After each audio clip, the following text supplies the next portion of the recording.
At Christmas, my brother's son said my kid was too dumb for the video game they got. My brother didn't correct him. It just helped clean up. That night, I took the console out of the living room.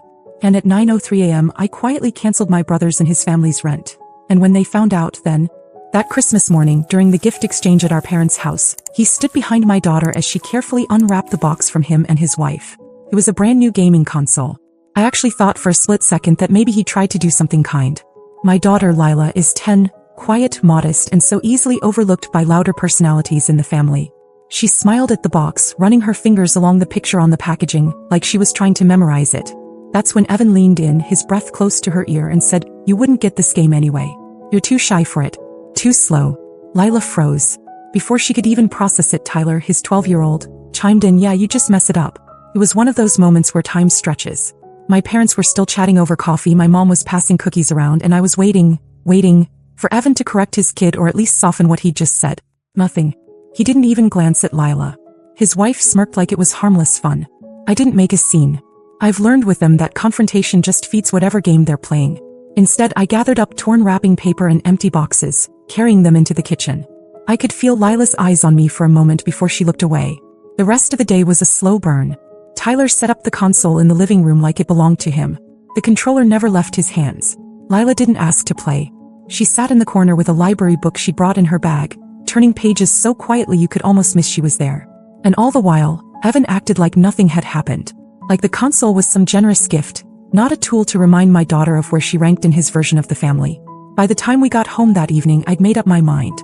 At 9 o'clock, after Lila was asleep, I walked into the living room. The console sat under the TV, wires trailing neatly into the wall.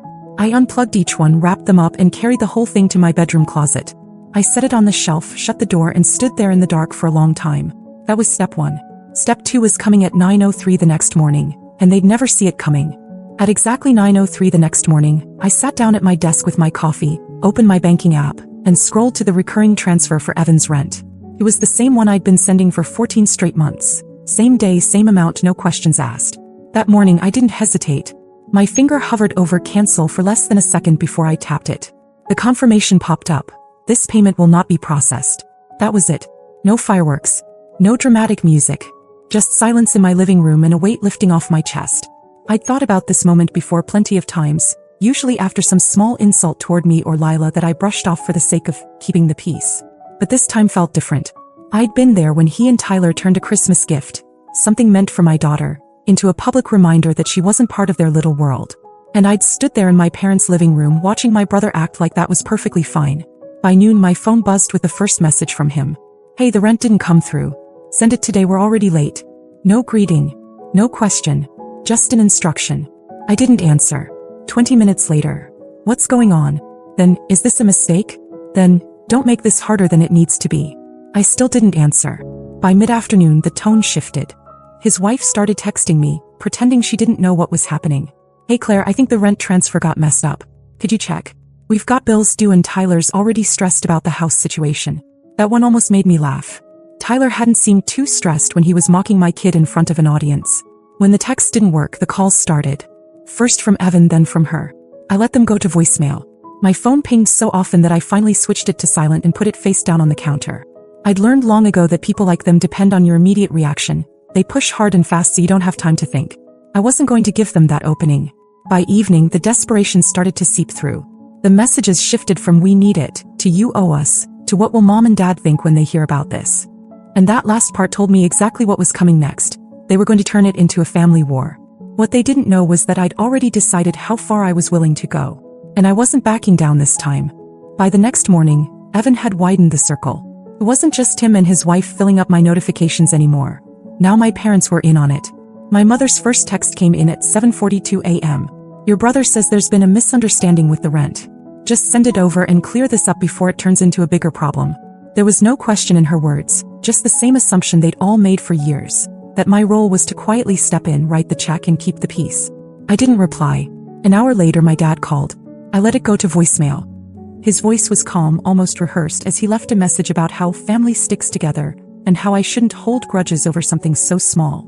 I stood in my kitchen listening to it, my coffee going cold, thinking about how easily they all minimized what had happened. My daughter getting humiliated in front of the entire family was small to them, because it hadn't been their kid.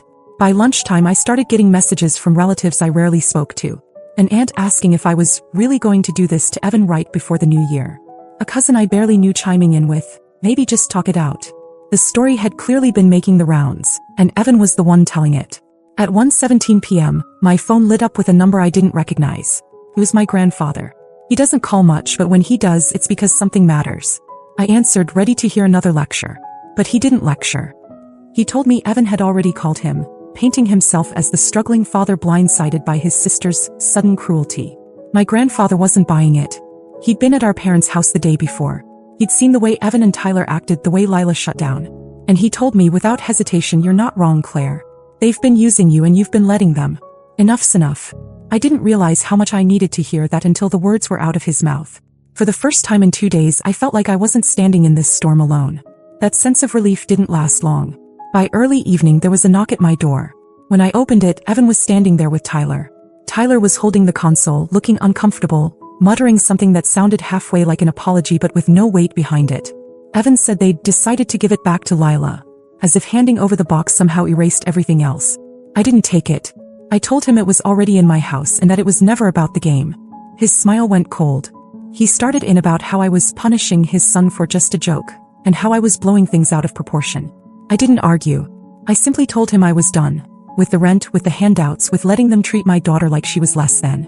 He stared at me like he couldn't process the words, and then I saw it. That flicker when he realized the rent money wasn't coming back. Not this month. Not ever. The day after Evan stood at my door with the console, things went quiet, at least toward me. I should have known that didn't mean he was backing off. It started that afternoon when I picked Lila up from school. She walked toward the car looking puzzled, holding a small paper bag. Inside were 3 colorful game-themed keychains and a folded note.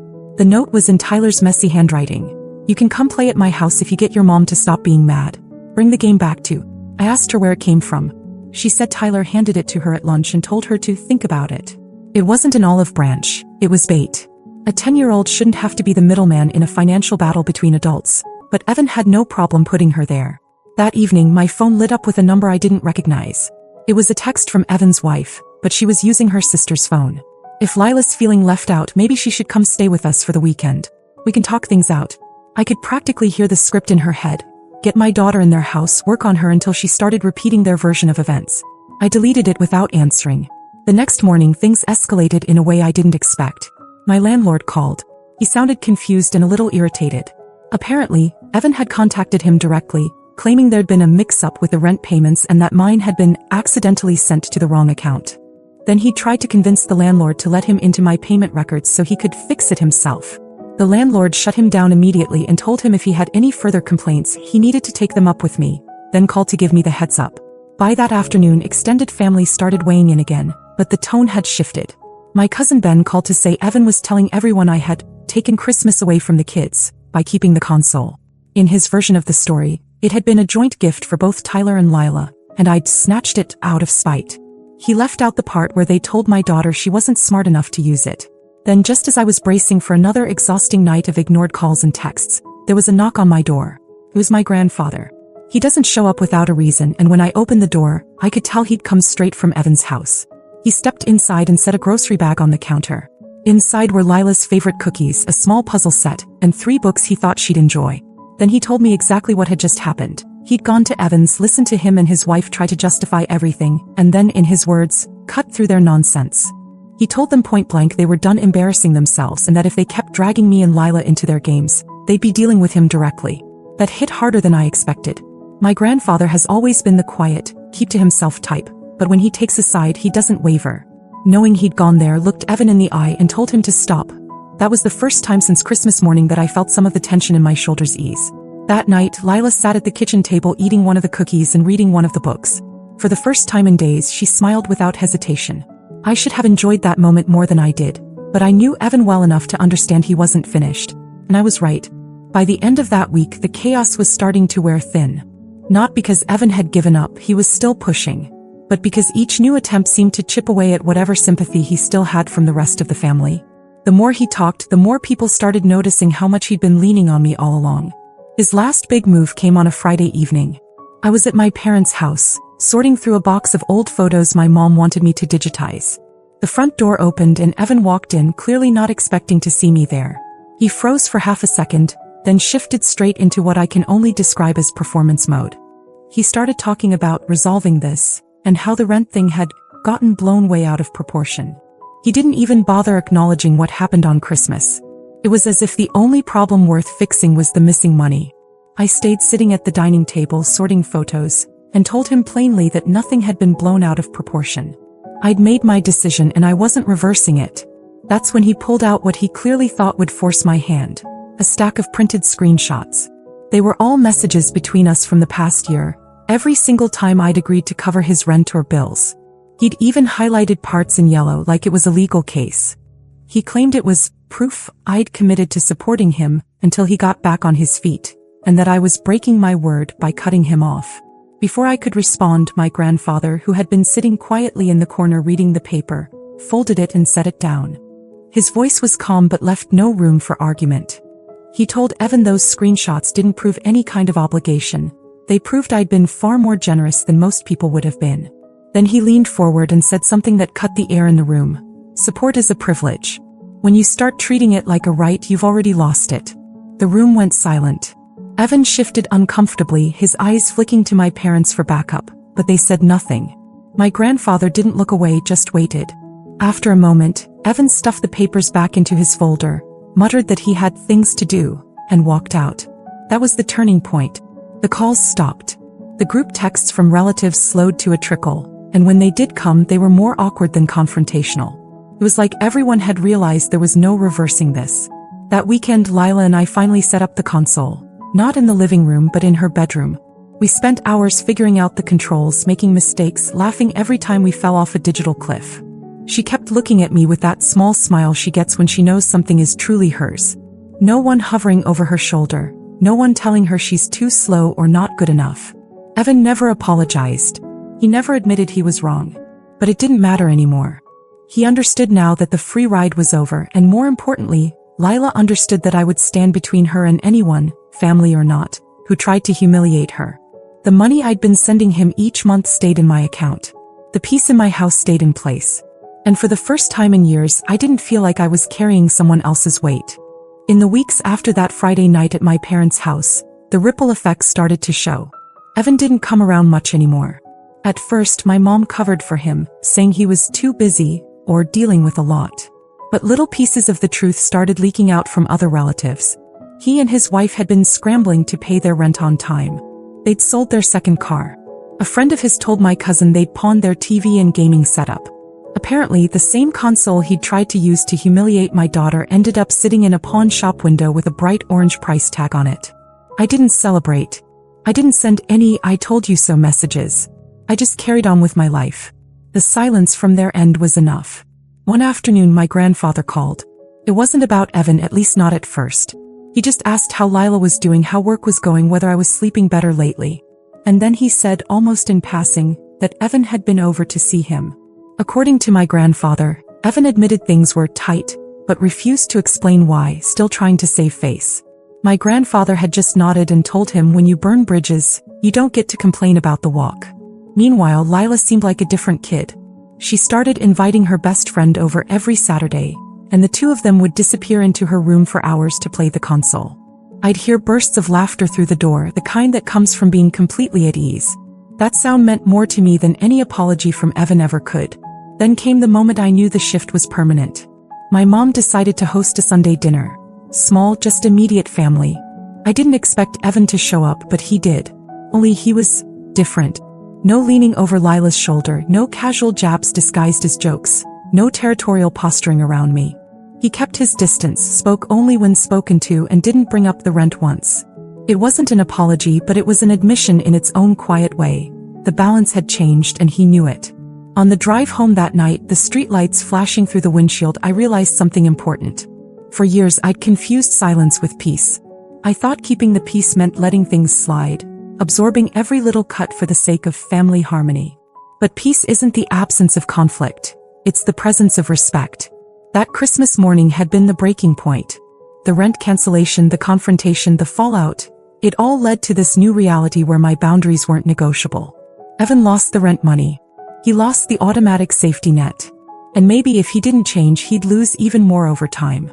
But Lila gained something he couldn't touch. The absolute certainty that her mom would step between her and anyone, even family, if they tried to tear her down. And for me, that was worth more than every check I'd ever written combined. 10 days after that Sunday dinner, I thought the whole situation had finally settled into silence. No calls, no messages, no accidental run-ins. Then on a Wednesday afternoon, my grandfather called again. But this time he sounded almost amused. Apparently, Evan had gone to our parents and announced that he and his wife were moving to a cheaper place to have more control over their finances. My mom repeated it to my grandfather like it was some bold, independent choice, but he'd already heard the real story. They were being evicted. The landlord had given them notice after months of late payments before I even cut them off. My rent help had been the only thing keeping them in that apartment, and without it, the clock finally ran out. What I didn't expect was what happened next. Evan actually reached out to me. No insults, no pressure. Just a short message. We're moving out this weekend. I know we didn't end things well. I hope one day Lila will come over again. I read it twice. It wasn't quite an apology, but it was the closest I'd ever get from him. I didn't reply. Not out of spite, but because there was nothing left to say. Sometimes leaving a message unanswered is its own kind of answer. That weekend, I drove past their old place by accident on my way to a friend's house. The blinds were open, the living room empty except for a couple of boxes and an overturned chair. The space looked smaller without the clutter, and for some reason that image stuck with me, like all the weight they'd been trying to hide had finally spilled into plain sight. Life on my side kept moving. Lila had started a new art class after school. The console was now something she and her friends enjoyed without hesitation. She'd stopped asking about Tyler entirely. That told me everything I needed to know about how she'd processed what happened. The conclusion came to me one night as I was folding laundry. Help is only meaningful when it's respected. Without respect, it's just a leash, and the person holding it ends up more trapped than the one at the other end. Cutting that leash wasn't cruelty. It was freedom, for me and for Lila. Evan's chapter in our lives didn't end with a dramatic fight or some tearful reconciliation. It ended quietly, with the understanding that the door was still there if he ever learned how to walk through it without stomping on everyone inside. But until then, it stays shut. And I sleep just fine knowing it.